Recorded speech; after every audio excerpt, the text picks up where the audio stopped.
அனைவருக்கும் வணக்கம். TNPSC group 2 group டிக்கான notification பார்த்துருப்பீங்க. ஸோ இந்த நோட்டிஃபிகேஷன்லையும் ஜென்ரல் தமிழ் நீங்கள் என்ன படிக்கணும் அப்படின்றத டிஎன்பிஎஸ்சி இன்ஃபார்ம் ஒரு நோட்டிஃபிகேஷன்லையோ இல்லை தனியாக ஒரு அறிக்கையிலையோ அவங்க இன்ஃபார்ம் பண்ணிட்டோம். ஏன் அப்படின்னு பார்த்தீங்கன்னா, நமக்கு ஏற்கனவே நடந்த குரூப் 4 எக்ஸாமுக்கான நோட்டிஃபிகேஷனில் அவங்க தெளிவாக 10ஆம் வகுப்பு தரம் அப்படின்றத இன்ஃபார்ம் பண்ணியிருப்பாங்க. ஆனால் கேட்கப்பட்ட கேள்விகள் அப்படின்னு பார்க்கும்போது 40க்கும் மேற்பட்ட கேள்விகள் நம்ம 6ஆம் வகுப்புலேருந்து 12ஆம் வகுப்பு இல்லை பழைய தமிழ் புத்தகம் 6லேருந்து 12 இங்கே எங்கே தேர்னாலையும் உங்களுக்கு கிடைக்காது.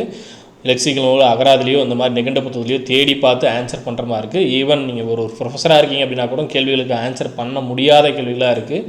அதன் பிறகு அவங்க ஸ்க்ரீன்ஷாட் எடுத்து அப்டேட் பண்ணுங்க அப்படின்லாம் ட்விட்டரில் அப்டேட் பண்ணியிருந்தாங்க. ஈவன் ஒரு நியூஸ் 18ல் ஒரு இன்டர்வியூ நீங்கள் செக் பண்ணியிருப்பீங்க.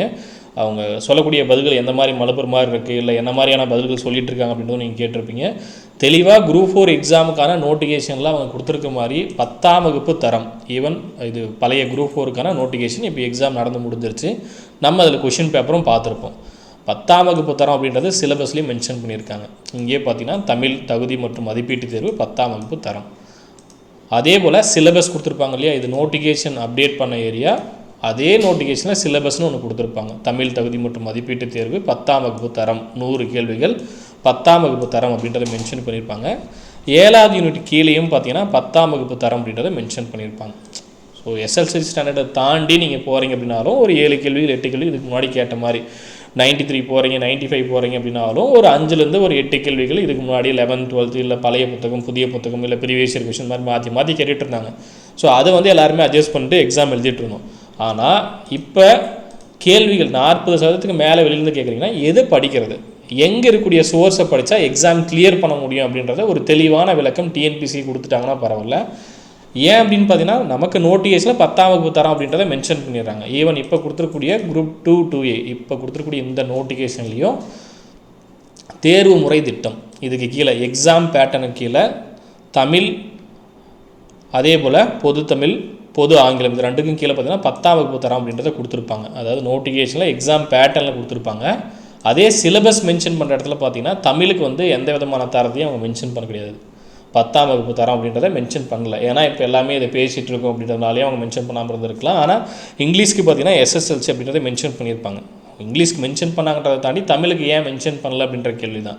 தமிழுக்கும் 10ஆம் வகுப்பு தரம் அப்படின்றத மென்ஷன் பண்ணிட்டாங்கன்னா இப்போ குரூப் 4ல் கேட்க மாதிரியான கேள்விகளே கேட்க முடியாது. குரூப் 4ல் எப்படி கேட்டாங்களோ அதே மாதிரியான கேள்விகள் குரூப் 2க்கும் வந்துச்சு அப்படின்னா தமிழ் மீடியம் ஸ்டூடெண்ட்ஸ் எப்படி ஆன்சர் பண்ண முடியும்? ஏன்னா சோர்ஸே இல்லாமல் எதை வச்சு படிக்கிறது? இருக்கக்கூடிய அகராதிகள்லாம் அது 12 15 16 அப்படின்னு போகும். இன்னும் பாவனார் எழுதுவதாக உட்காந்து படிக்க முடியுமா? அத்தனை கலைச்சொல்கள் அத்தனை அகராதிகள் அத்தனை சொல் பொருள் இது எல்லாத்தையும் படித்து ரிசர்ச் பண்ணிட்டு பிஹெச்டி யாரும் வாங்க போகிறதில்ல. இல்லை பிஹெச்டி முடிச்சுட்டு நீங்கள் ஒரு முனைவர் பட்டம் வாங்கிட்டு இல்லை ஒரு பேராசிரியராக போயிட்டு வாங்கக்கூடிய சம்பளத்தை இங்கே குரூப் 4க்கு உங்களுக்கு கொடுக்க போகிறது இல்லை. ஒரு தமிழாசிரியர் கொடுக்கக்கூடிய சேலரி இங்கே கொடுக்க போகிறதில்ல. ஒரு முனைவர் முடிச்சுட்டு நீங்கள் பிஹெச்டி முடிச்சுட்டு ஒரு இணை பேராசிரியர் போனாலும் வரக்கூடிய சேலரி இங்கே இருக்க போகிறதில்ல. 10ஆம் வகுப்பு தரத்துக்கு தான் ஒரு போஸ்டிங்க்கு நம்ம போக போகிறோம். அதுக்கு என்ன படிக்கணுமோ அதுக்கான சிலபஸ் கொடுத்துருக்காங்க. அந்த சிலபஸ் ரிலேட்டடாக ஸ்கூல் புக்கில் 6லேருந்து 12க்குள்ளே கேள்வி கேட்டாங்கன்னா உங்களால் ஆன்சர் பண்ண முடியும். அதுலேயே சிரமமான கேள்விகள் இன்னும் டஃப்னஸ் கொடுத்து கேள்வி கேட்க முடியும். நம்ம அதிலேயே 100 கேள்வி கேட்டு புக்குக்குள்ளே இருக்கிற கேள்வியே கஷ்டமாகவும் அவங்களால பண்ணிட முடியும்.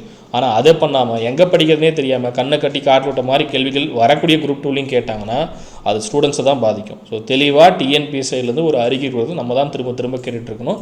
ஸோ உங்கள் சைட்லேருந்து திரும்ப அந்த கேள்விகளை கேட்டே இருங்க. உங்கள் கருத்துக்களை பதிவிடுங்க. ட்விட்டர்லேயும் மென்ஷன் பண்ணுங்கள். அதே போல் இமெயிலுக்கும் அப்டேட் பண்ணுங்கள். கேட்கப்பட்ட கேள்விகள் எங்கே இருக்குது அதுக்கான சோர்ஸ் அவங்களே அப்டேட் பண்ணிட்டோம். அதே போல் வரக்கூடிய குரூப் 2க்கும் இதே போல் தான் கேள்வி கேட்பாங்க அப்படின்றத மென்ஷன் பண்ண சொல்லுங்கள். இது ஒரு ப்ரெஸ் ரிலீஸ் வேறு கொடுத்துருந்தாங்க.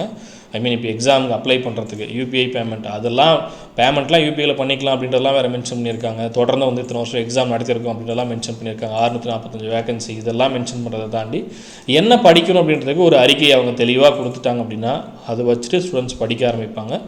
ஸோ டிஎன்பிஎஸ்சி அதை அப்டேட் பண்ணிட்டோம். நீங்களும் அதை திரும்ப கேளுங்க. உங்களுடைய கமெண்ட்ஸை கீழே பதிவிடுங்க. ட்விட்டர்லேயும் இமெயிலையும் உங்களுடைய கோரிக்கைகளை இமெயிலாக சென்ட் பண்ணுங்கள். தேங்க்யூ.